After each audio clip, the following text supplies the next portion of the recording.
अब बात करते हैं कि स्टार्टअप इंडिया स्कीम के अंडर में कौन कौन से फीचर्स हैं। कुछ फीचर्स तो मैं आपको पहले ही बता चुका हूं। Feature number 1, innovation. आपके बिजनेस का टारगेट कुछ इनोवेशन, कुछ क्रिएटिविटी होना चाहिए। कुछ नया करना, नया प्रोडक्ट, नई सर्विस, नई टेक्नोलॉजी, कोई नई मार्केटिंग टेक्नोलॉजी, ये कुछ नया करना होना चाहिए। या फिर पहले से चल रहे प्रोडक्ट में, सर्विस में, टेक्नोलॉजी में चेंज लेकर आना। तो अगर आपका टारगेट इनोवेटिव है, इनोवेशन है, क्रिएटिविटी है, तो आपको इसका बेनिफिट मिल सकता है। इसका जो दूसरा फीचर है वो क्या कहता है, नर्चरिंग एंटरप्रेन्योरशिप। एंटरप्रेन्योरशिप के अंदर आपको पता है, जब भी हम कोई नया स्टार्टअप लगाना चाहते हैं तो वहां पर रिस्क होता है। आप नया प्रोडक्ट मार्केट में लाना चाहते हो तो बिजनेस खड़ा करने से आप डरोगे।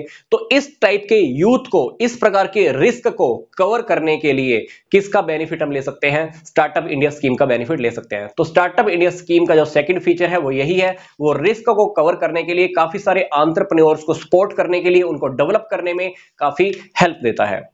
Feature number 3, related with limited area. ये फीचर नंबर 3 हम पहले से स्टडी कर चुके हैं। कैसे? जर्नल यूनिट के केस में 7 साल, बायोटेक्नोलॉजिकल यूनिट के केस में 10 साल। तो ये हमको पहली कंडीशन हमने देखी थी। तो लिमिटेड एरिया है, लिमिटेड एरिया में ही आपको इसका बेनिफिट मिलता है। या किसी भी फाइनेंशियल ईयर के अंदर आपकी टर्नओवर 100 करोड़ से ज्यादा ना होनी चाहिए। ये तीसरी एक और भी लिमिटेड इसकी लिमिटेशन है, क्या?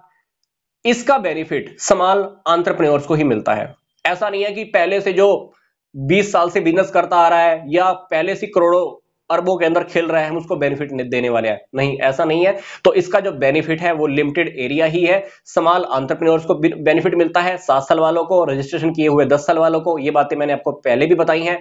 प्लस आपके किसी भी फाइनेंशियल ईयर में आपकी टर्नओवर 100 करोड़ से ज्यादा ना हुई हो। जो चौथा इसका फीचर है वो है लीगल कॉम्प्लेक्सिटीज मिनिमम है। आपको कानूनी कार्रवाइयां ज्यादा नहीं करनी होती, सिंपल सी प्रोसेस है। आप स्टार्टअप इंडिया स्कीम के उसके जो वेबसाइट पे जाइए, वहां पे आप रजिस्ट्रेशन कर दीजिए, ज्यादा फॉर्मेलिटीज नहीं है। लीगल मतलब जो कानूनी कार्रवाइयां हैं वो बहुत कम है। अगर आप बिजनेस स्टार्ट भी कर देते हो स्टार्टअप इंडिया स्कीम के अंडर में, तो आपके ऊपर लेबर लॉज के अकॉर्डिंग 3 साल तक कोई चेकिंग नहीं होने वाली है। तो कानूनी जो बाध्यताएं हैं, कानूनी जो कार्रवाइयां हैं, वो इसके ऊपर बहुत कम है। जो चौथा फीचर है वो मैंने आपको बता दिया। अब देखते हैं fifth feature, declaration of financial benefit. आपको काफी सारे फाइनेंशियल बेनिफिट्स भी मिलते हैं स्टार्टअप इंडिया स्कीम के अंडर में आकर आप कोई नया प्रोडक्ट के लिए, डिजाइन के लिए पेटेंट कराते हैं। अब पेटेंट का एक्सपेंसेस होता है, तो उस पेटेंट के ऊपर आपको 80% की रिबेट मिल जाती है। स्टार्टअप इंडिया स्कीम के अंडर अगर आप काम कर रहे हैं तो आपको इनकम टैक्स में रिबेट में मिल जाती है, और कैपिटल गेन के ऊपर जो टैक्स होता है उसके ऊपर भी आपको रिबेट मिल जाती है। तो काफी सारी रिबेट ऐसी हैं जो गवर्नमेंट आपको अवेलेबल कराती है अगर आप स्टार्टअप इंडिया स्कीम के अंडर में काम कर रहे हैं। तो ये था हमारा फिफ्थ फीचर। सिक्स्थ फीचर क्या है? रजिस्ट्रेशन बहुत ईजी है। रजिस्ट्रेशन आपका एक ही दिन में हो जाता है।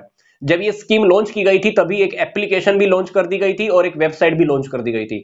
आप उस एप्लीकेशन पे जाकर या वेबसाइट पे जाकर आप अपना रजिस्ट्रेशन कर सकते हो, अप्लाई कर सकते हो। तो आपका लगभग एक दिन में रजिस्ट्रेशन हो जाता है। तो रजिस्ट्रेशन कराना बहुत ईजी है। Point number 7, startup support hub.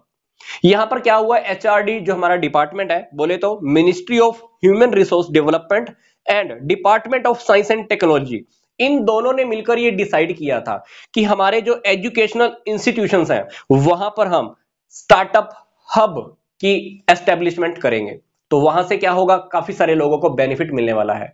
कुछ नेम्स आपके पास दिए हुए हैं, NITs, NITs, triple ITs, double I S E R और एनआईपीआरएस। तो यहां पर कुछ एजुकेशनल इंस्टीट्यूशंस हैं जहां पर स्टार्टअप सपोर्ट हब इनको एस्टेब्लिश किया गया है, ताकि जो लोग स्टार्टअप स्कीम के अंडर में काम करना चाहते हैं, नई सोच के साथ आगे बढ़ना चाहते हैं, तो उनको बहुत हेल्प मिल जाएगी। पॉइंट नंबर 8 जो हमारे फीचर का है वो है गवर्नमेंट फंडिंग। अब गवर्नमेंट ने भी क्या किया, 10,000 करोड़ का टारगेट रख दिया कि गवर्नमेंट ने बोला कि मैं लोगों की हेल्प करूंगी, कितने लेवल तक, 10,000 करोड़ रुपए तक के लिए। और गवर्नमेंट ने ये खर्चा कैसे डिवाइड किया, पहले वाले 4 सालों में गवर्नमेंट ने प्लान किया 2,500 करोड़, 2,500 करोड़, 2,500 करोड़ और 2,500 करोड़। मतलब पहले 4 सालों में टोटल गवर्नमेंट ने प्लान किया 10,000 करोड़ रुपए एक्सपेंस करने का। किसके ऊपर? इस प्रकार की एंटरप्रेन्योरशिप के ऊपर, इस प्रकार के बिजनेसमैन टाइप के लोगों के ऊपर जो नई क्रिएटिविटी के साथ काम करना चाहते हैं, स्टार्टअप इंडिया स्कीम के अंडर में आना चाहते हैं। और गवर्नमेंट ने सभी बैंक की ब्रांचेस को भी ऑर्डर दे दिया कि आपको कम से कम एक स्टार्टअप स्कीम के अंडर में तो किसी ना किसी को तो लोन देना ही है। और इसमें गवर्नमेंट ने यह भी कंडीशन रखी कि आपको कम से कम एक आदिवासी, एक दलित और एक लेडी को, बोले तो एक वुमेन को कम से कम स्टार्टअप इंडिया स्कीम के अंडर में लोन प्रोवाइड करना ही है। तो हमने यहां पर क्या स्टडी किए, 8 फीचर्स स्टडी किए। फीचर्स में हमने इनोवेशन की बात की और हमने ये देखा कि हमारा जो टारगेट है वो एंटरप्रेन्योरशिप को डेवलप करना है, लिमिटेड एरिया के ही लोगों को, लिमिटेड एरिया तक ही इसका जो स्कीम है वो अवेलेबल है। फिर हमने चौथा क्या पढ़ा, इसकी जो मिनिमम लीगल कॉम्प्लेक्सिटीज है, लीगल जो कानूनी कार्रवाइयां हैं वो कम से कम है। फिर हमने ये देखा कि फाइनेंशियल जो बेनिफिट्स हैं वो भी डिक्लेयर हमको मिल जाते हैं, उसके बेनिफिट भी मिल जाते हैं। फिर हमने छठा बेनिफिट क्या पढ़ा, छठा फीचर क्या पढ़ा, रजिस्ट्रेशन करना बहुत इजी है। सातवां फीचर हमने क्या पढ़ा कि गवर्नमेंट ने प्लान किया है स्टार्टअप सपोर्ट हब एस्टेब्लिश करने के लिए। फिर आठवां पॉइंट हमने पढ़ा जो गवर्नमेंट ने डिक्लेरेशन दी है कि मैं इतना एक्सपेंस करने वाली हूं, सभी बैंक की ब्रांचेस को ऑर्डर दे दिए। फिर उन्होंने ये बोला कि इस टाइप की कैटेगरी को भी आपको कम से कम लोन तो देना ही है। ये हमने बात की अभी फीचर्स की।